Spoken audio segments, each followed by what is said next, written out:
आशा है आप सब बहुत अच्छे होंगे। मेरा नाम है विजय कुमार झा और स्वागत है आपका कॉमर्स मैग्नेट चैनल पे। आज टीचिंग एप्टीट्यूड का क्लास सेकंड है।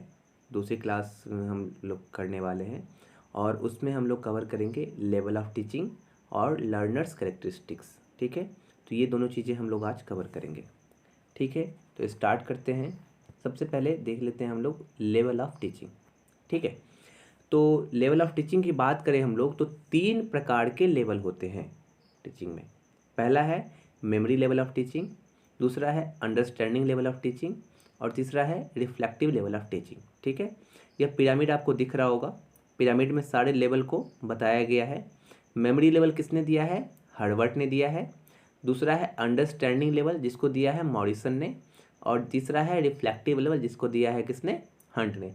ये भी बात याद रखिएगा कि कौन सा लेवल किसने दिया है। ठीक है, क्योंकि इस पे भी क्वेश्चंस बन जाते हैं, पूछे जाते हैं कई बार कि कौन सा लेवल किसने दिया है। मैच द फॉलोइंग में भी पूछ लेते हैं और भी कई बार जो है ना क्वेश्चंस पूछ लेते हैं। तो लेवल किसने दिया है ये भी बात याद रखनी है। ठीक है, अब आते हैं हम लोग एक एक करके हर लेवल को देखने की कोशिश करते हैं। सबसे पहले देखते हैं हम लोग मेमोरी लेवल को। ठीक है, तो सबसे पहला यहाँ पे देख लीजिए मेमोरी लेवल। मेमोरी लेवल की बात करें हम लोग तो मेमोरी लेवल मतलब क्या हो गया? ये संबंधित है किससे? हम रटते हैं ना चीज़ों को, तो उससे संबंधित है ये रोट लर्निंग से पूरी तरह से क्या होता है? संबंधित होता है। कि स्टार्टिंग में आप क्या है, स्टार्टिंग में आपको कुछ नहीं पता है, तो कुछ नहीं पता है तो क्या करेंगे? मान लीजिए बच्चे को पढ़ा रहे हैं, तो बच्चे को पढ़ाएंगे तो हम क्या बोलेंगे? जो एक काम करो तुम रट लो, है ना। ABCD पढ़ा रहे हैं तो ABCD में अब क्यों है समझ नहीं आ रहा उसको, उसको बोलते हैं बस रट लो, ये A है, B है, C है, D है। 1 2 3 4 पढ़ा रहे हैं तो ये रट लो, जो हाँ ये 1 है, ये 2 है, ये 3 है, 4 है। इस टाइप से चीज़ों को क्या करते हैं? उसको रटने के लिए कहते हैं, क्रैम करने के लिए कहते हैं। यानी कि चीज़ों को जब रटने की बात होती है तो उसको किस में रखा जाएगा? मेमोरी लेवल में। ठीक है, मेमोरी लेवल किससे संबंधित है? चीज़ों को रटने से, क्रैम करने से, क्रैमिंग से संबंधित है। या फिर हम बात करें कोई फैक्ट या इन्फॉर्मेशन के बारे में, तो वो भी क्या हो जाता है? मेमोरी लेवल से संबंधित हो जाता है। जैसे कि बात करें आप लोग, प्रथम स्वतंत्रता संग्राम कब हुआ था? 1857 में हुआ था। तो 1857 क्या है? एक फैक्ट है ना। उसको में आप कुछ समझने वाली बात नहीं है, कब हुआ था तो ये बस इस याद कर लेना 1857। ठीक है, तो ये क्या हो जाएगा? किसी कोई भी फैक्ट, कोई भी घटना कब घटित हुई थी, तो कब हुआ था, तो वो फैक्ट है एक, जिसको आपको क्या करना? बस याद करना है। तो याद करने वाली जब भी बात होगी तो वो किससे संबंधित होगा? वो मेमोरी लेवल से संबंधित होगा। ठीक है, रोट लर्निंग यहाँ पे बात होती है, यानी कि रट्टा मान। तीसरा पॉइंट में लिखा हुआ रोट लर्निंग के बारे में, तो ये क्या है? रोट लर्निंग से संबंधित हो जाएगा। कई बार क्वेश्चंस में ऐसे भी आ जाती हैं, remembering the fact and information, इस टाइप से लिखा रहता है। ठीक है, तो जहाँ पे ये आपको दिख जाए समझिए कि ये मेमोरी लेवल से संबंधित है। ठीक है, तो ये सारी बातें हो जाती है। दूसरा हम लोग देखने की कोशिश करते हैं, दूसरा जो लेवल है टीचिंग का वो क्या है? Understanding level. नाम से बिल्कुल स्पष्ट है, अंडरस्टैंडिंग मतलब क्या? समझना। यहाँ पे आप एक कदम आगे बढ़ गए हैं, अब बस रट नहीं रहे हैं, ये हुआ है तो क्यों हुआ है ना। अब उससे संबंधित आप बातें करेंगे, है ना। तो यहाँ पे जो नॉलेज है ना वो क्या हो जाता है?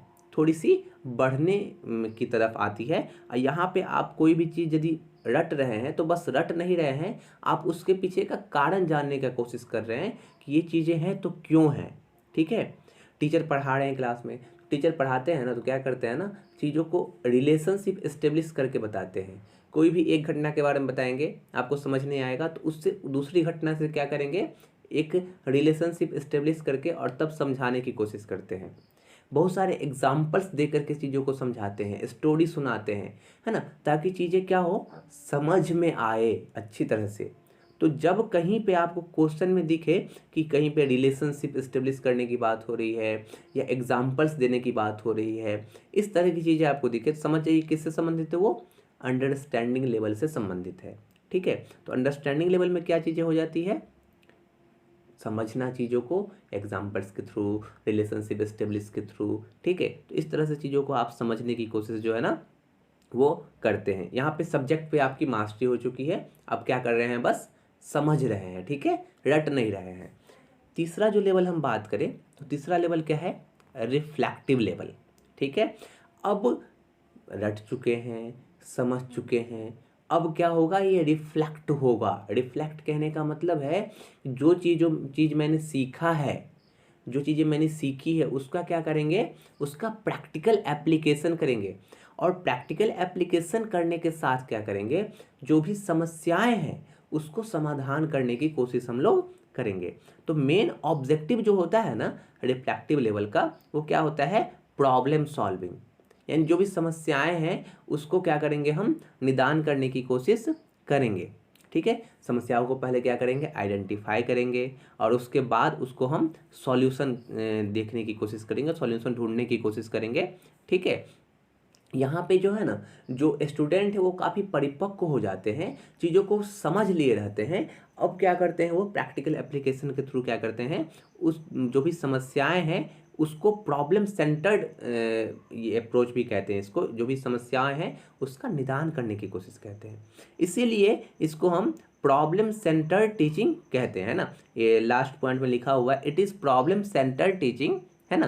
तो इसीलिए क्या कहते हैं इसको, प्रॉब्लम सेंटर टीचिंग। यहाँ पे स्टूडेंट इंडिपेंडेंट हो गया है और प्रैक्टिकल एप्लीकेशन के थ्रू क्या कर रहा है, चीज़ों को सॉल्व करने की कोशिश कर रहा है। ठीक है, तो ये चीज़ें हो जाती है, रिफ्लेक्ट कर रहा है, कहीं ना कहीं जो सीखा है उसको रिफ्लेक्ट कर रहा है, वापस उसको जो है ना अप्लाई कर रहा है, ये चीज़ें हो जाती है। तो ये 3 लेवल थे टीचिंग के। अब हम लोग पढ़ेंगे टाइप्स ऑफ लर्नर। जैसा कि हम बोले हैं कि हम लोग लर्नर्स कैरेक्टरिस्टिक्स को भी समझने की कोशिश करेंगे आज। ठीक है, अब देखते हैं टाइप्स ऑफ लर्नर के बारे में।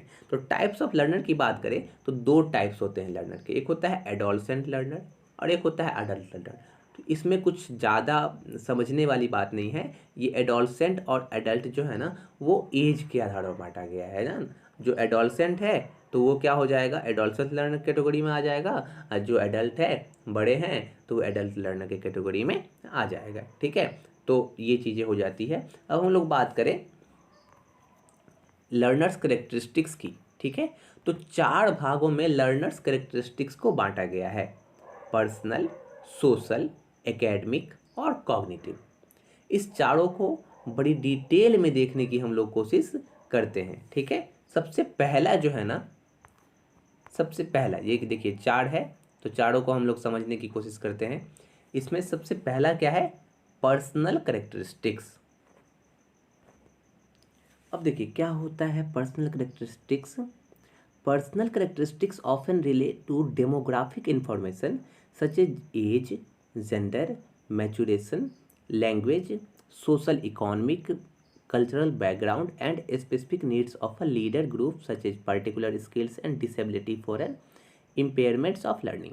अब देखिए यहाँ पे पर्सनल में क्या क्या चीज़ें आ जाएगी, एज क्या है, जेंडर क्या है, ठीक है, उसके बाद कौन कौन सा लैंग्वेज जो जान रहा है, उसकी सोशल इकोनॉमिक या कल्चरल बैकग्राउंड क्या है, ठीक है, उसकी नीड्स क्या है। तो ये एक पर्सनल यानी कि व्यक्तिगत के बारे में हम जानने की कोशिश कर रहे हैं, एक व्यक्ति के बारे में जानने की कोशिश कर रहे हैं कि उसकी स्किल्स क्या है, उसकी एबिलिटी क्या है, उसकी डिसेबिलिटी क्या है ना। तो उसके गुणों के बारे में जानने की हम लोग कोशिश कर रहे हैं। एक पर्सनल की यानी कि एक पर्सन की जो विशेषताएं हैं, कैरेक्टरिस्टिक्स है, उसको जानने की कोशिश करते हैं, तो वो किस में आ जाएगा, पर्सनल कैरेक्टरिस्टिक्स, है ना। किसी भी व्यक्ति की व्यक्तिगत विशेषताओं के बारे में जानते हैं। दूसरा क्या है, एकेडमिक। एकेडमिक नाम से स्पष्ट है कि उसकी एजुकेशन किस टाइप की है ना, कहाँ तक पढ़ा लिखा है वो। यहाँ पे लिखा हुआ है academic characteristics are more education and और learning related such as learning goals of an individual और अ ग्रुप। प्रायर नॉलेज क्या है उसका, एजुकेशनल का टाइप क्या है, एजुकेशनल का लेवल क्या है ना। तो वो सारी चीज़ें इसमें आ जाएगी कि कहाँ तक उसने एकेडमिक जो है ना वो किया है ना, बोले मेरा एकेडमिक डिग्री है ये, मैंने एकेडमिक यहाँ तक किया हुआ है। तो ये सारी चीज़ें आ जाती है। तो उसके पास प्रायर नॉलेज क्या है, उसकी एजुकेशन का टाइप क्या है, एजुकेशन का लेवल क्या है उसका, तो ये सारी चीज़ें एकेडमिक कैरेक्टरिस्टिक्स में आ जाएगा। ठीक है, तीसरा जो है वो क्या है, सोशल एंड इमोशनल। सोशल और इमोशनल में क्या क्या चीज़ें आ जाएगी, कोई भी व्यक्ति है ना, तो उसका सोसाइटी में क्या उसका इमेज है, सोशल कितना है, वो लोगों से कितना घुल मिल पाता है। कोई कोई क्या होता है ना कि समाज के लोगों से काफ़ी घुल मिल जाते हैं, कोई कोई नहीं घुल मिल पाते। इमोशनल कैरेक्टरिस्टिक्स की उसके पास क्या होती है, कमी होती है, तो वो इमोशनल नहीं हो पाते, है ना, काफ़ी प्रैक्टिकल होते हैं। वैसे तो हम लोगों को प्रैक्टिकल भी उतना नहीं होना चाहिए, उतना इमोशनल भी नहीं होना चाहिए, हम लोगों को बीच का रास्ता जो है ना इख्तियार करना चाहिए, ठीक है। तो ये चीज़ें हो जाती है। लेकिन कुछ लोग काफ़ी ज़्यादा प्रैक्टिकल होते हैं, कुछ ज़्यादा बहुत ज़्यादा इमोशनल हो जाते हैं। तो नॉर्मली हम लोगों को इमोशनल तो होना ही चाहिए, ठीक है। तो ये चीज़ें हो जाती है। तो इसमें वही बात होती है कि एक समाज में क्या इमेज है हमारी, ठीक है, तो वो क्या हो जाएगा, सोशल में आ जाएगा। उसके बाद इमोशनल में क्या क्या चीज़ें आ जाती हैं, फीलिंग क्या है हमारी, सेल्फ इफ़िशियंसी क्या है, ठीक है। तो वो सारी चीज़ें किस में आ जाती है, इमोशनल कैरेक्टरिस्टिक्स में आ जाती है। तो सोशल एंड इमोशनल कैरेक्टरिस्टिक्स किससे रिलेट करता है, किसी भी व्यक्ति का समाज में क्या इमेज है ना, या फिर उसकी सोशल होने की क्षमता क्या है, सोशलिटी क्या है उसकी, ठीक है। उसके बाद उसकी इसकी फीलिंग्स के बारे में भी रिलेट करता है कि वो उसकी फीलिंग्स क्या है ना, सेल्फ इफ़िशियंसी क्या है उस व्यक्ति की। तो वो सारी चीज़ें सोशल एंड इमोशनल कैरेक्टरिस्टिक्स में आ जाता है, ठीक है। तो ये चीज़ें हो जाती है। लास्ट हम लोग बात करें कॉग्निटिव कैरेक्टरिस्टिक्स की। तो कॉग्निटिव कैरेक्टरिस्टिक्स में क्या क्या चीज़ें आ जाएगी। कॉग्निशन मतलब क्या, बुद्धि, है ना। कॉग्निशन मतलब क्या हो जाएगा, कॉग्निटिव डेवलपमेंट मतलब किसी का क्या है कि उसकी बुद्धि का विकास कितना हुआ है। तो बुद्धि में क्या क्या चीज़ें आ जाएगी, मेमोरी, है ना, attention span, mental procedure, intellectual skill. तो ये सारी चीज़ें किस में आ जाती है, कॉग्निटिव कैरेक्टरिस्टिक्स में आ जाती है। अच्छा, हमारी बुद्धि अच्छी है, हम अच्छी चीज़ों को सीख पाते हैं, समझ पाते हैं, कॉग्निटिव हमारा डेवलपमेंट अच्छे से हुआ है, तो कोई भी समस्याएं हैं उसका निदान हम बहुत ही आसानी से कर पाते हैं, है ना। हमको चीज़ें बहुत लंबे समय तक याद रहती है, यानी कि मेरा जो कॉग्निटिव है ना, काफ़ी ज़्यादा इंटेलेक्चुअल स्किल मेरा अच्छा है। नहीं, कोई कोई चीज़ें जो है ना, कोई लोग बहुत जल्दी भूल जाते हैं पढ़ करके, कोई बहुत देर तक याद रख पाते हैं, है ना। तो वो सबका कॉग्निशन जो है ना वो अलग अलग होता है, सबका कॉग्निटिव कैरेक्टरिस्टिक्स क्या होती है, अलग अलग होती है ना। जैसे कि कोई एक बार पढ़ लिए ना तो वो हमेशा याद रखेंगे, और कोई बस आज पढ़े और 10 दिन के बाद पूछो तो गायब है ना। तो अलग अलग में सबका जो है ना कॉग्निटिव कैरेक्टरिस्टिक्स होती है। तो ये डिपेंड करता है लोगों पे, ठीक है। तो ये सारी चीज़ें हो जाती है, ठीक है। तो ये चार जो है ना वो कैरेक्टरिस्टिक्स है किसके, लर्नर्स कैरेक्टरिस्टिक्स। जो लर्नर है यानी कि जो सीख रहा है, जो स्टूडेंट है, उसमें उसके ये कैरेक्टरिस्टिक्स है, चार कैरेक्टरिस्टिक्स में बांटा गया है। किसी में ये कम होती है, किसी में ज़्यादा होती है ना। किसी का मेंटल एबिलिटी अधिक होती है, कोई ज़्यादा सोशल होता है, किसी की एकेडमिक डिग्री अधिक होती है, किसी की कम होती है। तो सब अलग अलग है। तो ये चार भागों में जो है ना कैरेक्टरिस्टिक्स को बांटा गया है, ठीक है। तो इसको हम आज पढ़ने की कोशिश किए हैं। तो दो चीज़ हम लोग कवर किए, पहला लेवल ऑफ टीचिंग, दूसरा लर्नर्स कैरेक्टरिस्टिक्स।